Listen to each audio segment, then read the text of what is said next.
Start. नमस्कार बच्चों, आज हम लोग इलेक्ट्रोकेमिस्ट्री का लेक्चर नंबर 2 पढ़ने जा रहे हैं। कल हम लोगों ने कंडक्टिविटी तक पढ़ लिया था। अभी हम थोड़ा सा पुराना रिवाइज करेंगे, देन आगे चलेंगे। ठीक है, तो चलो पहले रिवाइज कर लेते हैं। तो conductivity kappa is reciprocal of resistivity.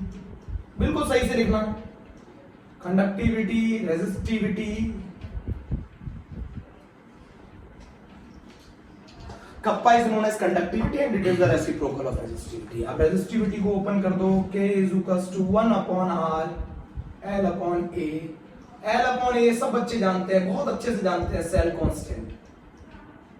किसी भी पर्टिकुलर सेल के लिए आपने कोई पर्टिकुलर सेल ले ली, उसमें आप इलेक्ट्रोलाइटिक सॉल्यूशन को चेंज करते जाओ, बट मेरे प्यारे बच्चों अभी भी समझ लेना, सेल कांस्टेंट की वैल्यू चेंज नहीं होती। किसी भी पर्टिकुलर वैल्यू के लिए ये वैल्यू ऑलवेज, पर्टिकुलर सेल के लिए वैल्यू ऑलवेज कांस्टेंट होती है। मैं फिर से बोल रहा हूं, आप किसी इलेक्ट्रोलाइटिक सेल के अंदर सॉल्यूशंस को बदलते जाए तो सेल कांस्टेंट चेंज नहीं होगा। सेल कांस्टेंट चेंज नहीं होगा। सेल कांस्टेंट की वैल्यू पर्टिकुलर सेल के लिए ऑलवेज कांस्टेंट होती है। एल आप जानते ही हैं, distance between the electrode. L जानते हैं ना, distance between the electrode.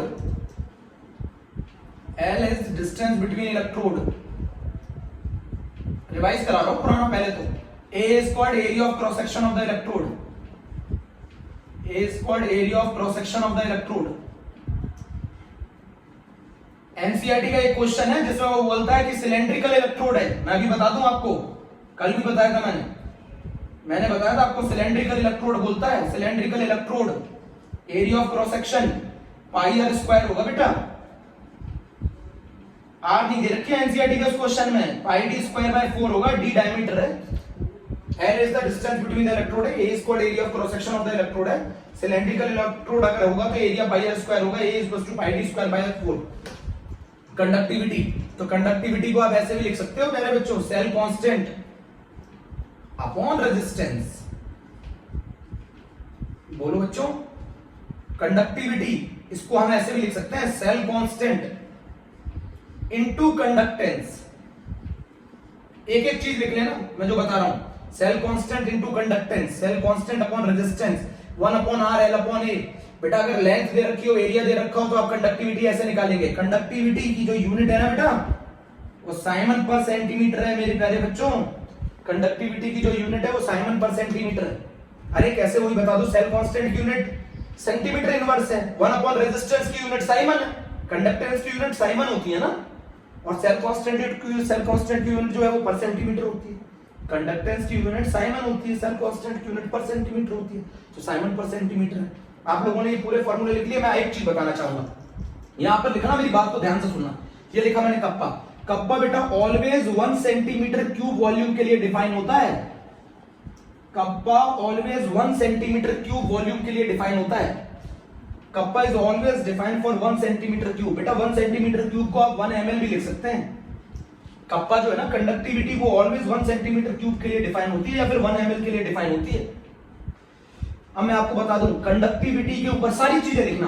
Conductivity बढ़ती है अगर आप डाइल्यूशन बढ़ाते हैं। अगर आप डाइल्यूशन करेंगे, कंडक्टिविटी कंसंट्रेशन के साथ बढ़ती है। कैसे बढ़ती है? अगर आप कंसंट्रेशन बढ़ाएंगे तो नंबर ऑफ आयंस पर सेंटीमीटर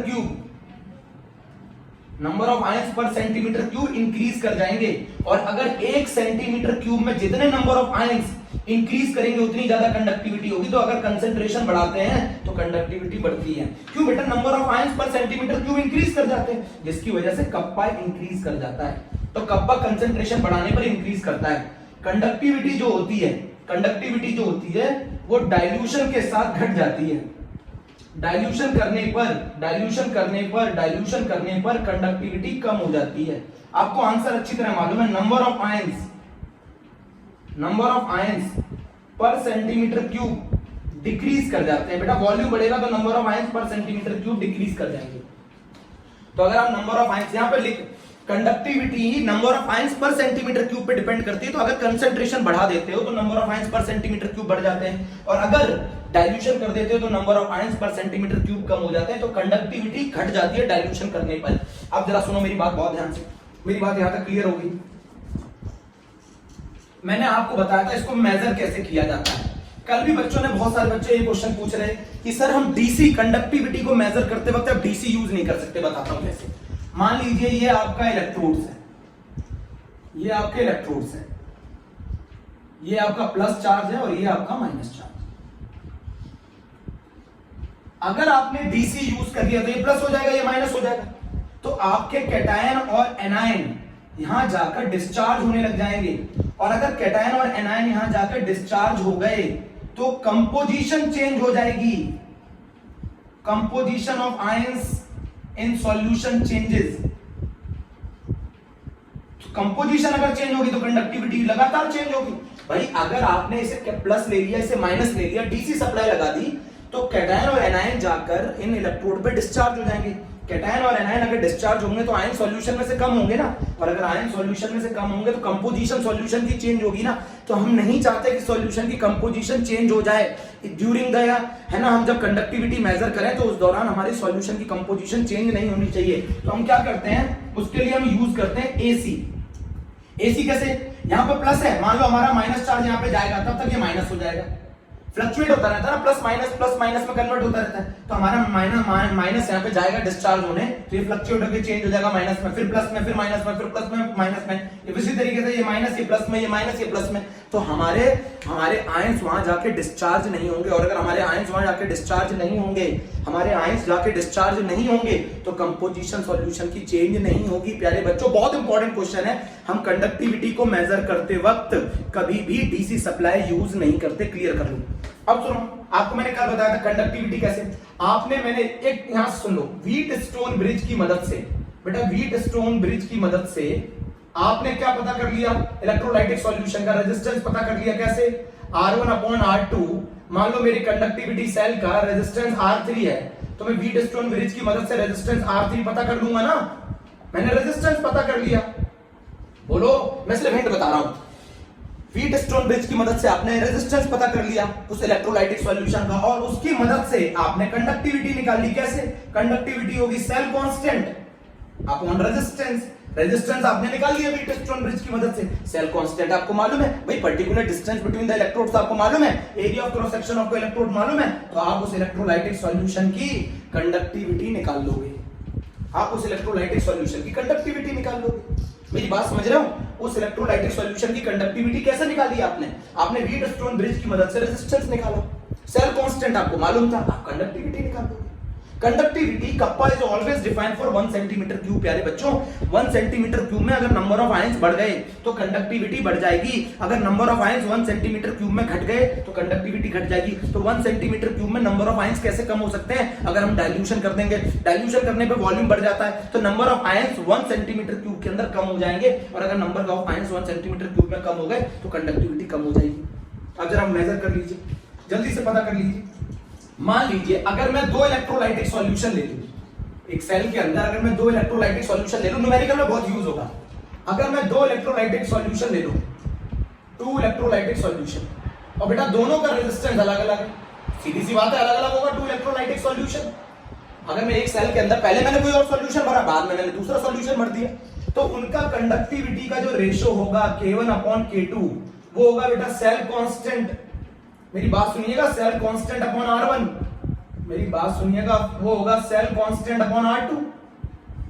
बोलो बेटा, मैंने 2 इलेक्ट्रोलाइटिक सॉल्यूशन ले लिए, एक पहले मैंने कोई और दूसरा इलेक्ट्रोलाइटिक सॉल्यूशन लिया, फिर उसके बाद मैंने उसको चेंज करके दूसरा इलेक्ट्रोलाइटिक सॉल्यूशन भर दिया, तो उनके लिए कंडक्टिविटी का जो रेशियो होगा K1 अपॉन K2 होगा cell constant upon R1, cell constant upon R2। बेटा ये सेल कांस्टेंट की वैल्यू सेम होगी। मैंने बोला था पर्टिकुलर सेल के लिए सेल कांस्टेंट ऑलवेज फिक्स होता है। इलेक्ट्रोलाइटिक सॉल्यूशन का चेंज करने से सेल कांस्टेंट के ऊपर कोई फर्क नहीं पड़ता। तो K1 upon K2 is equals to, बेटा डायरेक्ट लगाएंगे, K1 upon K2 is equals to प्यारे बच्चों R2 अपॉन R1। नोट कर लो, K1 upon K2 is equals to R2 upon R1। भाई मान लो किसी पहले सॉल्यूशन की कंडक्टिविटी तुम्हें दे रखी है, एक सॉल्यूशन की कंडक्टिविटी दे रखी है, उसका रेजिस्टेंस तुम्हें दे रखा है, दूसरे सॉल्यूशन का रेजिस्टेंस तुम्हें दे रखा है, कंडक्टिविटी पूछ रहा है, तो R2 upon R1 into K1 हम K2 निकाल लेंगे। मान लो एक इलेक्ट्रोलाइटिक सॉल्यूशन की कंडक्टिविटी तुम्हें दे रखी है, उसका रेजिस्टेंस तुम्हें दे रखा है, दूसरे इलेक्ट्रोलाइटिक सॉल्यूशन का तुम्हें रेजिस्टेंस दे रखा है, उसकी कंडक्टिविटी पूछ रहा है, तो दोनों इलेक्ट्रोलाइटिक सॉल्यूशन के लिए प्यारे बच्चों सेल कांस्टेंट सेम होगा। और ये क्वेश्चन आ गया है जी मेंस 2014, जी मेंस 2014, 2005, सही है बेटा प्यारे बच्चों 2006, इतने सालों में ये क्वेश्चन आया हुआ है। मेरी बात सुन लीजिए, बहुत ध्यान से लिख लीजिए इसको, लिख लिया, बहुत आसान है, बहुत आसान है। चलिए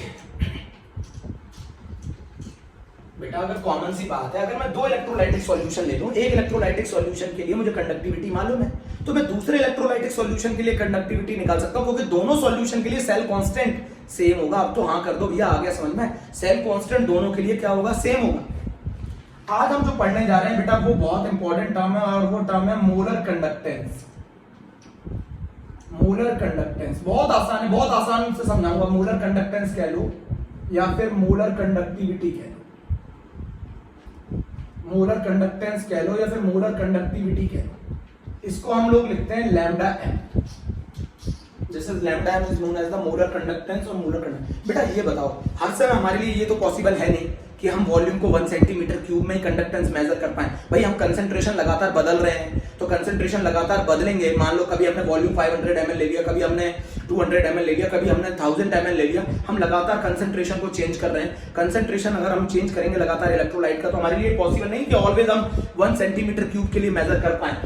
कप्पा जो होती है ना, कंडक्टिविटी जो होती है वो बेटा 1 सेंटीमीटर क्यूब के लिए डिफाइन होती है। तो हमारे लिए हर बार हम कंसंट्रेशन बदल रहे हैं, तो हर बार हमारे लिए मुश्किल होता है कि हम 1 सेंटीमीटर क्यूब के लिए डिफाइन कर पाए। ठीक है, तो हम क्या करते हैं, एक और कंडक्टेंस पढ़ते हैं जिसको हम क्या कहते हैं, मोलर कंडक्टेंस कहते हैं, मोलर कंडक्टिविटी कहते हैं। अब ये मोलर कंडक्टिविटी क्या होती है, मेरी बात समझना। मान लीजिए ये मेरा एक सॉल्यूशन, ये मेरा एक कंटेनर है, सही है। इसके अंदर अगर मैं 1 मोल इलेक्ट्रोलाइट डिसॉल्व कर दूं, मान लो मैंने 1 मोल इलेक्ट्रोलाइट डिसॉल्व कर दिया, बहुत ध्यान से सुनिएगा। मैंने इसमें 1 मोल इलेक्ट्रोलाइट डिसॉल्व कर दिया।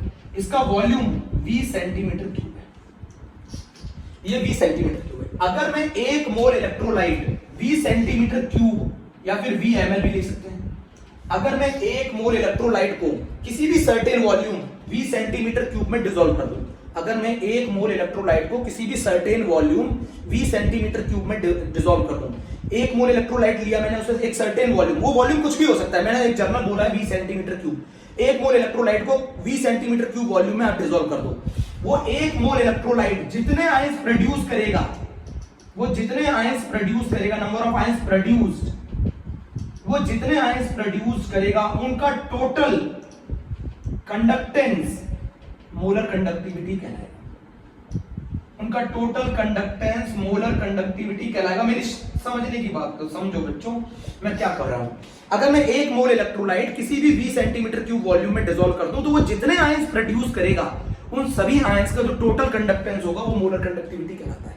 Molar conductivity is always defined for 1 mole electrolyte. 1 mole electrolyte को किसी भी वॉल्यूम में डिसॉल्व कर दो, वो जितना कंडक्टेंस प्रोड्यूस करेंगे उसके आयंस, उसी को बोला जाएगा मोलर कंडक्टिविटी। आप जरा डेफिनेशन देखो, conductance of all the ions produced, conductance of all the ions produced when 1 mole of electrolyte is dissolved in a certain volume of 20 centimeter cube। मेरी बात समझे कि नहीं समझे? 1 मोल इलेक्ट्रोलाइट को किसी भी सर्टेन वॉल्यूम 20 सेंटीमीटर क्यूब में आप डिसॉल्व कर दो, जितने आयंस वो प्रोड्यूस करेगा उन सभी का जो टोटल कंडक्टेंस होगा बेटा वो कहलाएगा मोलर कंडक्टिविटी। मेरे प्यारे बच्चों इस बात पे हाँ कर दो, उसे कहते हैं मोलर कंडक्टिविटी। तो अगर आप 1 मोल इलेक्ट्रोलाइट को डिसॉल्व करते हो 20 सेंटीमीटर क्यूब वॉल्यूम के अंदर, तो वो जितने आयंस प्रोड्यूस करेगा उन सभी आयंस का टोटल कंडक्टेंस क्या कहलाएगा, मोलर कंडक्टिविटी कहलाएगा। जरा हाँ कर दो जल्दी से बेटा, बहुत इंपॉर्टेंट टॉपिक है, मोलर कंडक्टिविटी कहलाएगा। डेफिनेशन लिख लीजिएगा मोलर कंडक्टिविटी की, 1 मोल इलेक्ट्रोलाइट को अगर आप 20 सेंटीमीटर क्यूब वॉल्यूम में डिसॉल्व करते हैं, तो वो जितना मोलर कंडक्टेंस शो करेगा वही कहलाएगी उसकी मोलर कंडक्टिविटी। अच्छा मुझे एक चीज बताओ, अभी मैंने आपको बताया था kappa is defined for, kappa जो होता है वो डिफाइन होता है किसके लिए, 1 सेंटीमीटर क्यूब के लिए। Kappa is defined for 1 centimetre cube और 1 ml। बेटा conductivity is always defined for 1 ml, और आपकी जो मोलर कंडक्टिविटी है बेटा वो डिफाइन होती है फॉर 1 मोल इलेक्ट्रोलाइट। वो 1 मोल इलेक्ट्रोलाइट वॉल्यूम फिक्स नहीं है, वो 1 मोल इलेक्ट्रोलाइट को किसी भी वॉल्यूम में ले लो, किसी भी वॉल्यूम में ले लो आप, उसका वो कहलाएगा उसका मोलर कंडक्टेंस। बट अगर आपने 1 सेंटीमीटर क्यूब का कंडक्टेंस निकाला ना, तो वो कहलाएगा कंडक्टिविटी। अब जरा मुझे बताओ, 1 सेंटीमीटर क्यूब का कंडक्टिविटी क्या है? K। अगर 1 सेंटीमीटर क्यूब की कंडक्टिविटी क्या है? K। 1 सेंटीमीटर क्यूब के लिए कंडक्टिविटी K है, तो बताओ मुझे जरा कि 20 सेंटीमीटर क्यूब के लिए कितनी होगी? तो 20 सेंटीमीटर क्यूब के लिए होगी K इंटू V। बेटा 1 सेंटीमीटर क्यूब के लिए जो कंडक्टेंस होता है वो कप्पा होता है, तो बताओ 20 सेंटीमीटर क्यूब के लिए कंडक्टेंस कितना होगा? K into V। नहीं समझे भाई, 1 सेंटीमीटर के लिए जो कंडक्टेंस होता है उसे कप्पा कहते हैं, तो फिर 20 सेंटीमीटर क्यूब के लिए क्या होगा? K into V। आपका फॉर्मूला हो गया, इधर देखिए, lambda m is equals to K into V। ये वॉल्यूम है V इन सेंटीमीटर क्यूब। बोलो क्लियर है? क्लियर है? Lambda m is equals to K into V centimetre cube. बोलो ये वो वॉल्यूम है जिसने 1 मोल इलेक्ट्रोलाइट कंटेन कर रखा है। ये वो वॉल्यूम है जिसने 1 मोल इलेक्ट्रोलाइट कंटेन कर रखा है। ये वो वॉल्यूम है जिसने 1 मोल इलेक्ट्रोलाइट कंटेन कर रखा है। Lambda m is equals to K into V centimetre. मेरी बात समझो बेटा बहुत ध्यान से। एक सेंटीमीटर क्यूब के लिए जो कंडक्टेंस होता है वो कप्पा कहलाता है, तो बताओ 20 सेंटीमीटर क्यूब के लिए कंडक्टेंस कितना? आप लोग तो बहुत तेज है, K इंटू V कहलाएगा। K इंटू V कहलाएगा।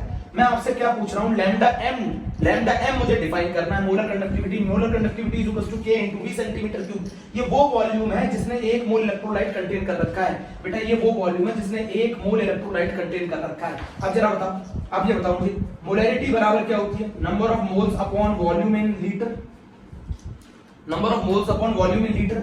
मैं आपको मोलैरिटी बोल रहा हूं, नंबर ऑफ मोल्स की जगह रख दिया आपने 1, वॉल्यूम इन लीटर की जगह लिख दिया वॉल्यूम इन सेंटीमीटर क्यूब ऊपर 1000। लिख सकते हैं ना बेटा? अगर मैं आपको वॉल्यूम इन सेंटीमीटर क्यूब दे दूं तो उसे लीटर में कैसे कन्वर्ट करोगे? 1000 से डिवाइड करोगे। अरे भैया वॉल्यूम इन सेंटीमीटर क्यूब दे दूं, वॉल्यूम इन लीटर होना चाहिए, तो अगर मैं वॉल्यूम इन सेंटीमीटर क्यूब दे दूं तो आप उसे 1000 से डिवाइड करोगे तो 1000 ऊपर आएगा। तो बताओ यहां से वॉल्यूम इन सेंटीमीटर क्यूब आपने निकाल लिया। वॉल्यूम इन सेंटीमीटर क्यूब की वैल्यू आ गई 1000 upon molarity. Volume in centimetre cube की वैल्यू आ गई 1000 इनटू मोलैरिटी, 1000 अपॉन मोलैरिटी। बोलो आ गया, पुट कर दो फॉर्मूले में। Lambda m is equals to क्या होता है? K into V centimetre cube. K V centimetre cube की जगह क्या रख दिया? 1000 अपॉन मोलैरिटी। अगर मैं आपको कोई पर्टिकुलर कंसंट्रेशन दे दूं और उस पर्टिकुलर कंसंट्रेशन पे मैं मोलर कंडक्टिविटी निकलवाऊं तो ये फॉर्मूला होगा। बेटा ये 1000 तब आता है जब हमारा वॉल्यूम, बेटा वॉल्यूम को हम लीटर से सेंटीमीटर क्यूब में कन्वर्ट करते हैं ना। मेरी बात बताओ, मैंने क्या बोला? वॉल्यूम इन लीटर है। अगर मैं आपको वॉल्यूम इन सेंटीमीटर क्यूब दे दूं तो वॉल्यूम इन सेंटीमीटर क्यूब को 1000 से डिवाइड करोगे तो वो कन्वर्ट हो जाएगा ना लीटर में। तो ये 1000 क्यों आता है? 1000 क्यों आता है? मेरी बात समझ गए ना? बोलो बच्चों, मेरी बात समझ गए? Molarity is equal to number of moles upon volume in litre. Volume in litre की जगह लिख दिया मैंने volume in centimetre cube divided by 1000। ये 1000 ऊपर आ गया। मोल्स कितने मोल्स के लिए हमारे डिफाइन करना होता है मोलर कंडक्टिविटी? 1 मोल के लिए यहां मैंने 1 रखा 1 अपॉन V सेंटीमीटर क्यूब 1000, तो V सेंटीमीटर क्यूब की वैल्यू मैंने निकाली 1000 अपॉन m। तो ये फॉर्मूला तब लगता है जब K की यूनिट साइमन पर सेंटीमीटर हो। जब K की यूनिट साइमन पर सेंटीमीटर हो तो हमारा फॉर्मूला लगता है lambda m is equal to K into 1000 upon molarity. बेटा K इंटू 1000 अपॉन मोलैरिटी। मेरे बच्चों बहुत ध्यान से सुन लो, K इंटू 1000 अपॉन मोलैरिटी। इससे जो यूनिट आती है लैम्डा m की वो आती है साइमन सेंटीमीटर स्क्वायर पर मोल। साइमन सेंटीमीटर स्क्वायर पर मोल। इससे जो यूनिट आती है वो आती है साइमन सेंटीमीटर स्क्वायर पर मोल। ये फॉर्मूला आपको समझ में आ गया? ये फॉर्मूला आपको समझ में आ गया? बताओ ये K इंटू 1000 अपॉन m कैसे आया? बेटा मैंने lambda m is equal to K into V centimetre cube ले लिया। V सेंटीमीटर क्यूब वो वॉल्यूम है जिसने 1 मोल इलेक्ट्रोलाइट कंटेन कर रखा है। तो बताओ कंसंट्रेशन कितना होगा? कंसंट्रेशन कितना होगा? तो molarity is equal to number of moles upon volume in litre. तो बताओ मोलैरिटी मोल्स कितने? 1 अपॉन वॉल्यूम इन लीटर की जगह मैंने क्या लिख दिया? Volume in centimetre cube divided by 1000। Volume in centimetre cube divided by 1000। तो volume in centimetre cube divided by 1000 कर दिया तो मोलैरिटी कितनी आ? वॉल्यूम इन सेंटीमीटर क्यूब कितना आ जाएगा? 1000 अपॉन मोलैरिटी उठा के पुट कर दिया। बोलो बोलो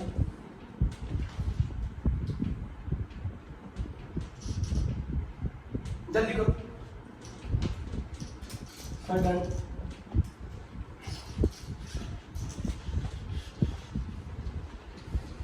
lambda m is equal to molar conductivity. बेटा मेरे फॉर्मूला को ध्यान से सुनो। पहली बात, मेरा लैम्डा m अगर आपको निकालना है तो पहला फॉर्मूला हो गया K इंटू 1000 अपॉन मोलैरिटी।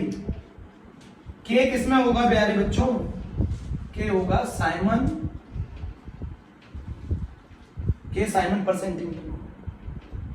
जल्दी बोलो जल्दी। अच्छा कॉमन सेंस लगाओ, lambda M is equals to K, ये 1000 क्यों आया बच्चों को मैं बता रहा हूँ। के किस में था ये बताओ, साइमन पर सेंटीमीटर में, और हमारा मोलैरिटी किस में होती है, मोल पर लीटर में। लीटर ऊपर गया तो 1 लीटर कितने सेंटीमीटर क्यूब के बराबर होता है, 1000 सेंटीमीटर क्यूब के बराबर होता है। मोल पर लीटर होता है ना, लीटर ऊपर भेजा, लीटर कितने के बराबर है, 1000 सेंटीमीटर। मैं यूनिट बता रहा हूँ, लीटर। ये 1000 क्यों आ रहा है, क्योंकि अब लीटर को सेंटीमीटर क्यूब में कन्वर्ट कर रहे हैं। ये 1000 क्यों आ रहा है, क्योंकि अब लीटर को सेंटीमीटर क्यूब में कन्वर्ट कर रहे हैं। यहाँ जो रिलेशन है वो 1 लीटर में कितने सेंटीमीटर क्यूब होते हैं, 1000 सेंटीमीटर क्यूब होते हैं प्यारे बच्चों। जरा बताओ, 1000 सेंटीमीटर क्यूब होते हैं। मैं अभी एक और तरीका बताऊंगा, lambda M is equals to K upon mole into 1000 centimetre cube. बेटा मैंने लीटर को ऊपर पहुंचा दिया, 1 लीटर में कितने सेंटीमीटर क्यूब होते हैं, 1000। तो साइमन पर centimetre into centimetre cube upon mole. तो बताओ इसकी यूनिट क्या आएगी, तो लैम्डा एम की जो यूनिट आएगी वो आएगी साइमन सेंटीमीटर स्क्वायर पर मोल, साइमन सेंटीमीटर स्क्वायर पर मोल। तो बेटा यहाँ पे जो रिलेशन यूज हो रहा है ना, यहाँ जो रिलेशन यूज हो रहा है वो लीटर और सेंटीमीटर क्यूब का आ रहा है। तो बहुत सारे बच्चे पूछते हैं 1000 कैसे लगा दिया, असली में आप लीटर को सेंटीमीटर क्यूब में कन्वर्ट कर रहे हैं। मैंने ड्राइव आपको करा दिया। मान लीजिए एक और कंडीशन आपको बताता हूं,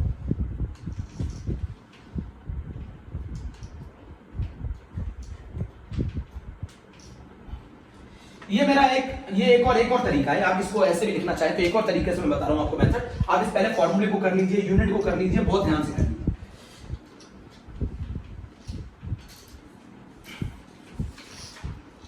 मान लीजिए इस सॉल्यूशन का कंसेंट्रेशन C मोल पर लीटर है, इस सॉल्यूशन का कंसेंट्रेशन C मोल पर लीटर है। आपको इस सॉल्यूशन की मोलर कंडक्टिविटी डिफाइन करनी है, आपको इस सॉल्यूशन की मोलर कंडक्टिविटी डिफाइन करनी है।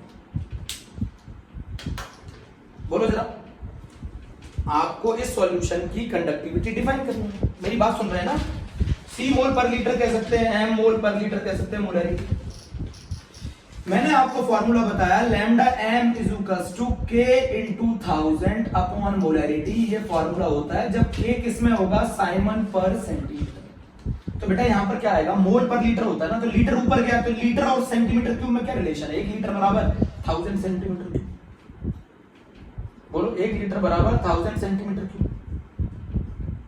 अब जरा आप समझो, अगर आपका कंसेंट्रेशन C मोल पर लीटर है तो इसका क्या मतलब है, इसका मतलब है C मोल प्रेजेंट है 1000 ml में। बोलो जल्दी, C मोल प्रेजेंट है 1000 ml में, या फिर आप क्या कह सकते हैं 1000 सेंटीमीटर क्यूब में। बेटा दूसरा तरीका भी देखो, C मोल प्रेजेंट है 1000 सेंटीमीटर क्यूब में। तो मुझे एक चीज बताओ, 1 मोल कितने वॉल्यूम में प्रेजेंट होगा, 1 मोल प्रेजेंट होगा 1000 अपॉन C में। बेटा अगर C मोल 1000 ml में प्रेजेंट है, C मोल 1000 ml में प्रेजेंट है, बेटा C कंसेंट्रेशन का क्या मतलब है, C कंसेंट्रेशन का मतलब है C मोल इन 1000 ml। तो 1 मोल कितने में होगा, 1000 अपॉन C। तो बताओ 1 ml की कंडक्टिविटी कितनी होती है, बताओ 1 मोल 1000 अपॉन C ml में होता है। अरे भैया 1 मोल कितने वॉल्यूम, 1 मोल इलेक्ट्रोलाइट कितने वॉल्यूम में प्रेजेंट होगा, 1000 अपॉन C।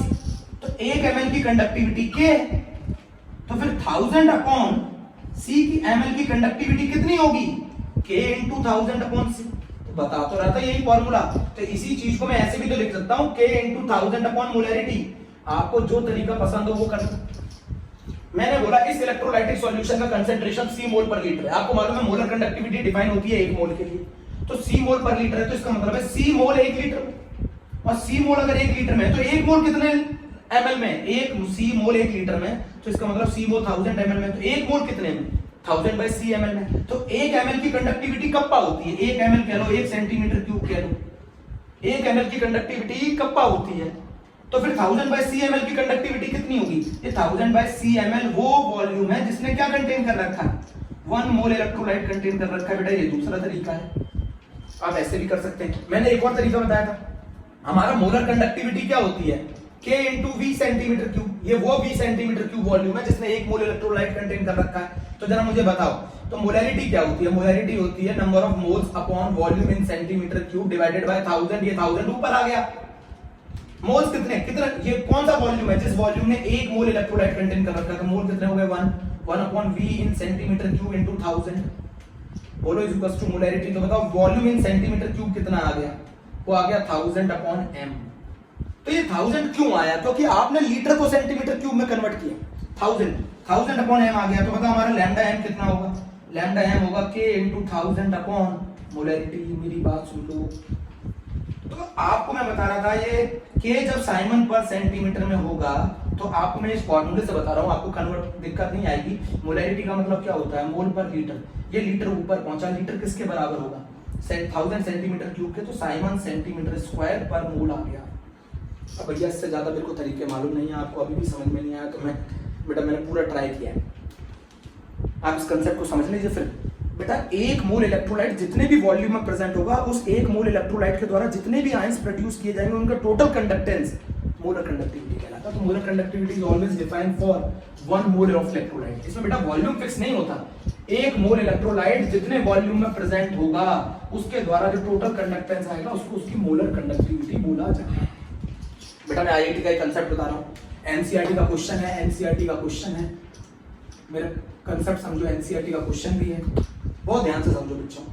एनसीईआरटी का क्वेश्चन है, और वो एनसीईआरटी का क्वेश्चन ये है कि अगर मान लीजिए कंडक्टिविटी में आपको साइमन पर मीटर में दे दूं, कुछ नहीं घटना, बहुत आसान, कंडक्टिविटी साइमन पर मीटर में दे दूं, तो आप देखो यार लैम्डा एम क्या होता है? लैम्डा एम होता है के। अब जरा मेरी बात सुनो, के, अब यहाँ पर के किस में है बेटा? साइमन पर मीटर में, के साइमन पर मीटर में। मेरी बात सुनना, तो यहाँ मीटर और लीटर का रिलेशन आएगा, तो 1 लीटर में 10 की पावर -3 मीटर क्यूब होते हैं। तो ऊपर क्या आएगा जरा मुझे बताओ? 10 की पावर -3 अपॉन मोलैरिटी। तो बेटा मोलैरिटी क्या होती है? मोल पर लीटर, लीटर ऊपर गया, तो लीटर और किसका रिलेशन आएगा? मीटर क्यूब का। तो 1 लीटर में कितने मीटर क्यूब होते हैं? 1000 मीटर क्यूब होते हैं। अब जरा मेरी बात समझो, आपने अभी इससे पहले क्या पढ़ा? आपने इससे पहले पढ़ा k इंटू 1000 अपॉन m। अब जरा मुझे एक चीज बताओ, k किसमें था? साइमन पर सेंटीमीटर में, तो मोल पर लीटर होगा, लीटर ऊपर गया, तो 1 लीटर कितने सेंटीमीटर क्यूब के बराबर है? 1000 सेंटीमीटर क्यूब के बराबर है, तो इसकी यूनिट क्या आ गई थी? साइमन सेंटीमीटर स्क्वायर पर मोल। यहाँ किसका रिलेशन आएगा? यहाँ रिलेशन आएगा मीटर क्यूब के साथ, लीटर का रिलेशन मीटर क्यूब के साथ। यहाँ किसका रिलेशन आएगा? लीटर का रिलेशन सेंटीमीटर क्यूब के साथ। यहाँ रिलेशन लीटर का सेंटीमीटर क्यूब के साथ, यहाँ लीटर का रिलेशन, बताओ लीटर का रिलेशन किससे? Metre cube. एक और तरीका बताता हूँ, एक और तरीका मुझे पसंद है, एक और तरीका आप निकालो बेटा। एक तरीके, एक से भी ज्यादा मेथड कर सकते हैं। मान लीजिए आपने लैम्डा एम निकाला, आपने लैम्डा एम निकाला साइमन सेंटीमीटर स्क्वायर पर मोल। लैम्डा एम निकाला, molar conductivity Simon centimetre square per मोल। आपको अच्छी तरह मालूम है 1 सेंटीमीटर में 10 की पावर -2 मीटर होते हैं। तो अगर मैं आपका 1 सेंटीमीटर स्क्वायर ले लूंगा, तो वो 10 की पावर -4 मीटर होते। तो अगर आपकी साइमन सेंटीमीटर स्क्वायर पर मोल को अगर मैं 10 की पावर -4 से मल्टीप्लाई कर दूं, तो ये आ जाएगा आपका result Simon metre square per मोल। आप ऐसे भी कर सकते हैं, अब आपको जो पसंद हो उससे कर सकते हैं, आप जो पसंद हो उससे भी कर सकते हैं। मेरी बात सुन लीजिए, lambda M siemens centimetre square per mole, मुझे साइमन सेंटीमीटर को मीटर में कन्वर्ट करना, तो साइमन सेंटीमीटर स्क्वायर में रिजल्ट निकाल लो। साइमन सेंटीमीटर स्क्वायर में रिजल्ट निकालो, 1 सेंटीमीटर में 10 की पावर -2 मीटर होते हैं, तो 1 सेंटीमीटर स्क्वायर में कितने होंगे? 10 की पावर -4 मीटर स्क्वायर होंगे। तो साइमन सेंटीमीटर स्क्वायर पर मोल को 10 की पावर -4 से मल्टीप्लाई कर दो, साइमन मीटर स्क्वायर पर मोल आ जाएगा। आप ऐसे भी कर सकते हैं, या फिर आप ऐसे भी कर सकते हैं, लैम्डा एम के इंटू 10 की पावर -3। बेटा यहाँ साइमन मीटर का रिलेशन आएगा लीटर के साथ, यहाँ रिलेशन आएगा मीटर का सेंटीमीटर क्यूब के साथ, यहाँ साइमन सेंटीमीटर का रिलेशन लीटर के साथ आएगा, यहाँ मीटर का रिलेशन मीटर के साथ आएगा। मेरी बात सुन लीजिए, बहुत ध्यान से लिख लीजिए।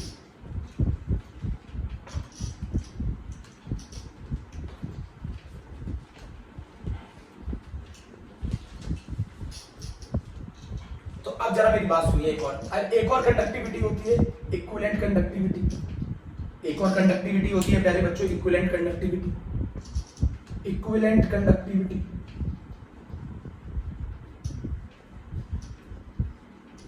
अब आपको बता दूं, इक्विवेलेंट कंडक्टिविटी होती है लैम्डा ई क्यू।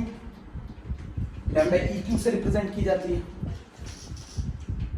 एक 1 ग्राम इक्विवेलेंट, मान लो मैंने 1 ग्राम इक्विवेलेंट डिसॉल्व कर दिए, मैंने 1 ग्राम इक्विवेलेंट डिसॉल्व कर दिया, 1 ग्राम इक्विवेलेंट डिसॉल्व कर दिया किस वॉल्यूम में?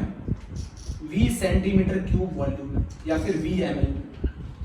मैंने 1 ग्राम इक्विवेलेंट डिसॉल्व कर दिया 20 सेंटीमीटर क्यूब में। तो जितने भी आयंस प्रोड्यूस होंगे, उनके द्वारा जो कंडक्टिविटी शो की जाएगी, जो कंडक्टेंस शो किया जाएगा, उसी को बोला जाता है इक्विवेलेंट कंडक्टिविटी। बेटा वहां पे अगर मोलर कंडक्टिविटी जब पढ़ रहे थे तो हमने बोला था एक मोल इलेक्ट्रोलाइट को अगर हम 20 सेंटीमीटर क्यूब में डिसॉल्व कर दें तो जितने आयंस प्रोड्यूस होंगे उन सभी का कंडक्टेंस हमें कहलाता है मोलर कंडक्टिविटी। यहाँ कुछ नहीं करना है, 1 ग्राम इक्विवेलेंट को अगर मैं 20 सेंटीमीटर क्यूब वॉल्यूम में डिसॉल्व कर दूं तो जितने भी आयंस प्रोड्यूस होंगे उन सभी का कंडक्टेंस हमें क्या कहलाएगा, इक्विवेलेंट कंडक्टिविटी कहलाएगा। बात समझ में आई? अब जरा मेरी बात बताओ, मेरी बात बताना। तो हम लोगों ने लैम्डा इक्विवेलेंट क्या होगा, लैम्डा इक्विवेलेंट होगा K इंटू, आपको मालूम था 20 सेंटीमीटर क्यूब, आपको अभी पढ़ के आए 1 सेंटीमीटर क्यूब की कंडक्टिविटी कब होती है, तो 20 सेंटीमीटर क्यूब की कंडक्टिविटी, क्योंकि V वॉल्यूम में डिफाइन करना है ना, ये वो V वॉल्यूम है जिसमें 1 ग्राम इक्विवेलेंट कंटेन कर रखा है, ये वो V वॉल्यूम है जिसमें 1 ग्राम इक्विवेलेंट कंटेन कर रखा है। तो 20 सेंटीमीटर क्यूब के लिए डिफाइन कर रहे हैं, 20 सेंटीमीटर क्यूब के लिए हम 1 डिफाइन कर रहे हैं। तो 1 के लिए 1 सेंटीमीटर क्यूब के लिए कब का कंडक्टिविटी होती है, तो 20 सेंटीमीटर क्यूब के लिए K इंटू V हो जाएगी। अब ये वो वॉल्यूम है, ये वो वॉल्यूम है जिसने कितना कंटेन कर रखा है, 1 ग्राम इक्विवेलेंट कंटेन कर रखा है इलेक्ट्रोलाइट।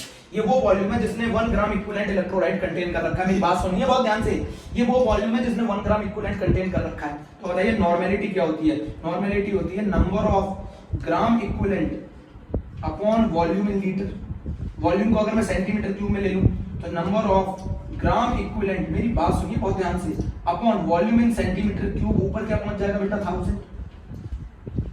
तो लीटर और सेंटीमीटर क्यूब का ही तो रिलेशन बताना था। अब ये बताओ नंबर ऑफ ग्राम इक्विवेलेंट कितने हैं इसके अंदर, 1 upon volume in centimetre cube into 1000 is equals to n। तो बताओ वॉल्यूम इन सेंटीमीटर क्यूब कितना आ गया, 1000 अपॉन n आ गया। बोलो जल्दी से प्यारे बच्चों, 1000 अपॉन n आ गया, 1000 अपॉन n आ गया ना। ये वो 20 सेंटीमीटर क्यूब वो वॉल्यूम है जिसने 1 ग्राम इक्विवेलेंट कंटेन कर रखा है, 1000। अब हमारा क्या हो जाएगा formula, lambda equivalent is equals to, lambda equivalent हो जाएगा K इनटू 1000 अपॉन नॉर्मेलिटी। तो इसकी जो यूनिट आएगी वो आएगी साइमन सेंटीमीटर स्क्वायर पर इक्विवेलेंट, पर इक्विवेलेंट लिख लो प्यारे बच्चों, साइमन सेंटीमीटर स्क्वायर पर इक्विवेलेंट, जरा लिख लो फटाफट।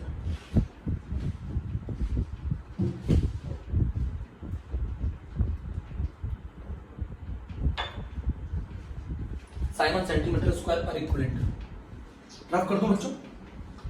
तो मोलर कंडक्टिविटी, इक्विवेलेंट कंडक्टिविटी कुछ समझ में आया थोड़ा सा? इक्विवेलेंट कंडक्टिविटी 1 ग्राम इक्विवेलेंट के लिए डिफाइन होती है, जबकि मोलर कंडक्टिविटी 1 मोल इलेक्ट्रोलाइट के लिए डिफाइन। अब अच्छा आपको मैं थोड़ा सा नॉर्मेलिटी मोलैरिटी का रिलेशन बता दूं जो कि मैंने लास्ट चैप्टर में पढ़ाया है।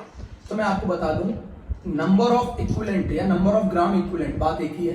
नंबर ऑफ इक्विवेलेंट जो होते हैं वो number of moles into valency factor के प्रोडक्ट के बराबर होते हैं।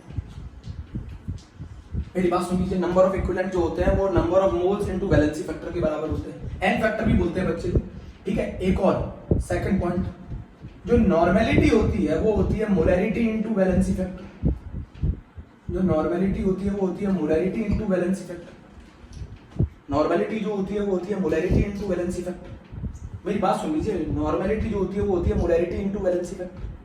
पक्का? चलिए जैसे मान लीजिए अगर मैं आपको H2SO4 की नॉर्मेलिटी निकालने को दूं, मान लीजिए इसका कंसेंट्रेशन मोलैरिटी n है, तो ये कितने HN देता है, 2 HN देता है। तो किसी भी एसिड के लिए जो वैलेंसी फैक्टर होता है वो नंबर ऑफ HNs होते हैं। किसी भी एसिड के लिए जो वैलेंसी फैक्टर होता है वो नंबर ऑफ HNs होते हैं। किसी भी बेस के लिए जो वैलेंसी फैक्टर होता है वो नंबर ऑफ OHNs होते हैं। किसी भी आयन के लिए जो वैलेंसी फैक्टर होता है वो चार्ज ऑन द आयन के बराबर होता है, magnitude of the charge on the ion. Valency factor negative positive नहीं होता है।